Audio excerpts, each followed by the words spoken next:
Board. My name is Eric Vaughn. I'm an undergraduate student with the Department of Criminal Justice, and this presentation is on school shootings and CRJU 498 independent study with Professor Eric Snow. I'll give you a moment to review the objectives that are before you. This presentation will start off with a general definition of an active shooter as it relates to this presentation on school shootings. The definition of an active shooter, in quote, is an active shooter incident as an occurrence where one or more individuals participate in an ongoing, random, or systematic shooting spree with the objective of multiple mass murders. There are a few dynamics to include as it relates to school shootings. Those include whether or not the school shooter was bullied and or socially isolated. The other dynamic is to include psychological defects such as narcissistic personality disorder or lack of empathy. The first major topic to discuss will be on bullying and school shooters. Due to the lack of empirical research on why school shooters commit these acts, a big part of the research on school shooters come from case studies on the shooters. For example, the first case study comes from Socastee High School in South Carolina, where a school resource shooter was shot. The school shooter's name was Christian Helms. Helms' lawyer reported in court that Helms had been subjected to much bullying in his teenage life. The second case comes from the dreadful Sandy Hook elementary shooting, where Adam Lanza walked into the elementary school and shot over 20 people, with 20 of them being children. It had been reported that Lanza had built up a lot of rage from disliking others, which was tied to Lanza's deep isolation preceding the school shooting. Pfeiffer and Ganziort, 2017, maintained that often school shooters show this deep isolation in manifestos that they write. The psychology of school shooters is very much important as well. For this factor, a case study on James Holmes is relevant. Holmes has shot and killed 12 people and injured 70 more in an Aurora, Colorado movie theater in July 2012. Although Holmes was not a school shooter, his psychological profile is very important for school shooters. There are two important psychological factors. The first one is referred to as impellence factors, such as mental disorders. For example, Holmes experienced delusions, hallucinations, and disordered thinking. Holmes also had inhibition factors. For example, Holmes lacked empathy, meaning that he could not understand the consequences of his actions.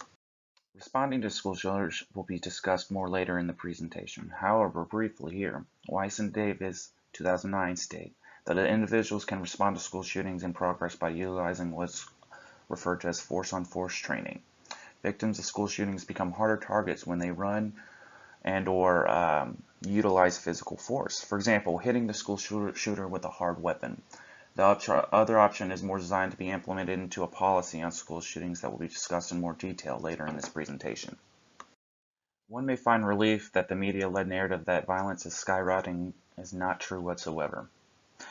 This goes the same for the prevalence of school shootings. For example, according to the National Center for Education Statistics, from 2000 to 2017, there were 37 active shooter incidents at elementary and secondary schools and 15 active shooter incidents at post-secondary institutions.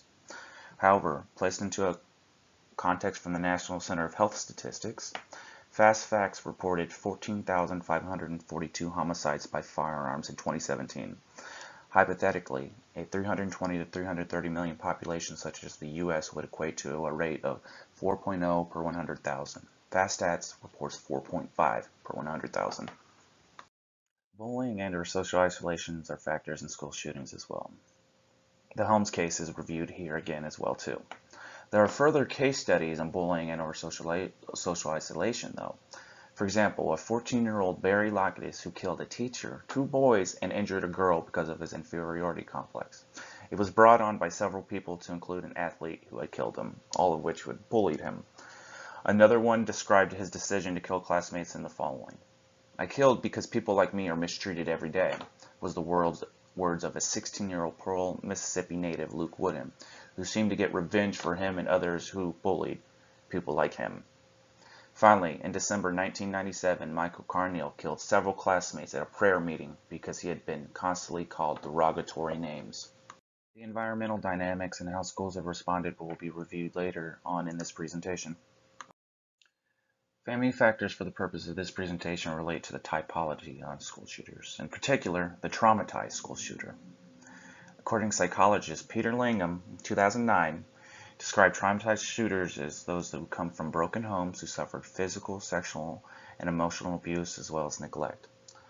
Langham also maintained that shooters' parents' criminal histories are relevant on school shooters. For example, Evan Ramsey, age 16 from Bethel, Alaska, was a school shooter with the previously stated family factor issues. Reuter 2008 has 3 factors related to the traumatized school shooter. The first one is that the school shooter had a stormy and or chaotic parental-child relation. The second one would be school shooter experienced the loss of a parent. The third factor was violence in the home, which is further verified by Leary, Kowalski, Smith, and Phillips in 2003. For example, Jeff Weiss from Red Lake Reservation, Minnesota, was another school shooter whose father's criminal history, mother's addiction, early childhood abuse affected him and later resulted in what he did. The case studies here tell the stories of 3 people who performed school shootings because of bullying and social isolation. For example, Jason Colt Todd, 14 years old, who shot 2 of his classmates because they had been bullying and extorting money from Todd. Leary, Pulowski, Smith, and Phillips, 2003. In a second case study, T.J. Solomon, aged 15 from Conyers, Georgia, stole a pistol from his parents because of a recent breakup with his girlfriend. Larry E.T.L., 2003. In a content analysis of 30 school shooters, Crew, 2014, ranked revenge as top reasons why shooters perform school shootings. For example, a school shooting victim threatened to rape the shooter's mother, threatened to hurt the shooter, and called him racial slurs. Another interesting factor is related to homophobia and school violence. Poteet Espilage, 2015, found that 2 of the 3 hypotheses will have positive correlations between bullying and fighting to victimization. The other hypothesis speculated that empathy would negatively correlate to school belonging. The 2 were correct and found positive correlations between homophobia to aggression and negative correlations to homophobia on empathy and school belongingness. This agrees with the case study on James Holmes and inhibition factors like lack of empathy.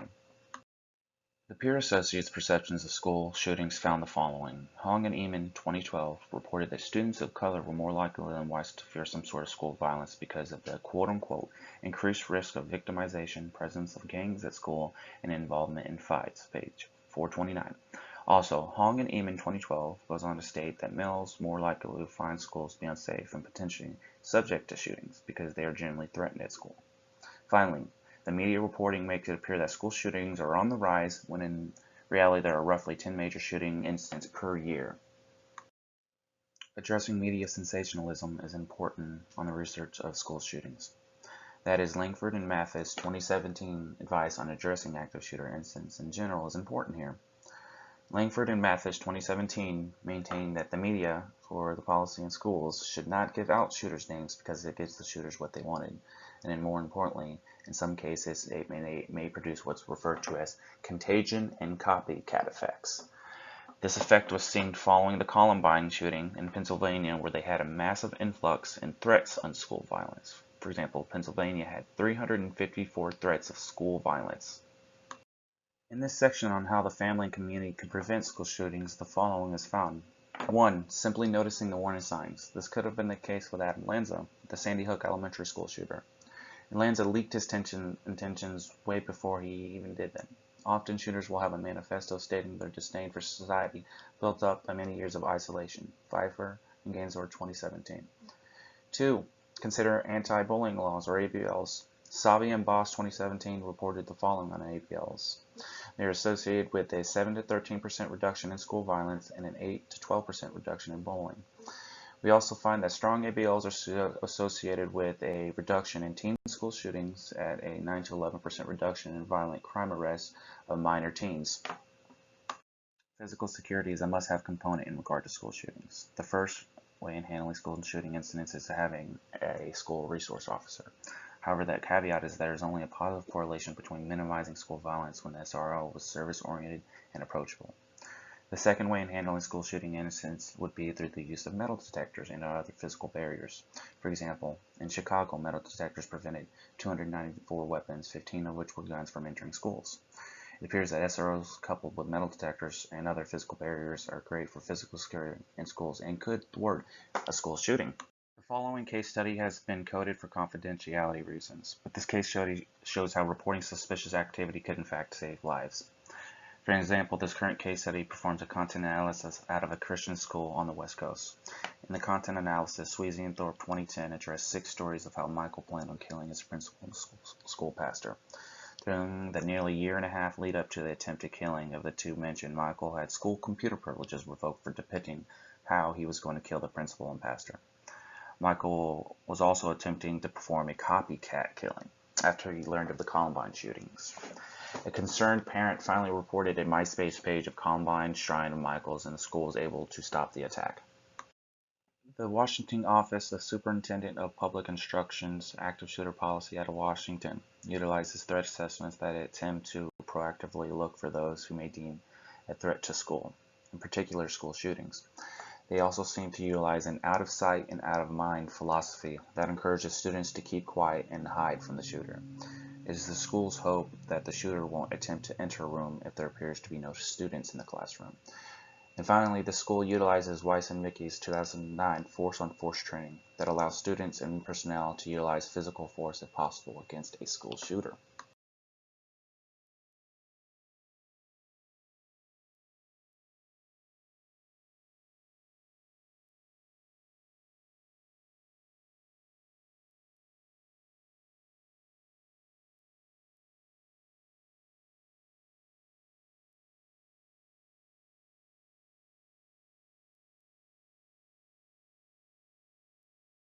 This ends the presentation on school shootings. Thank you.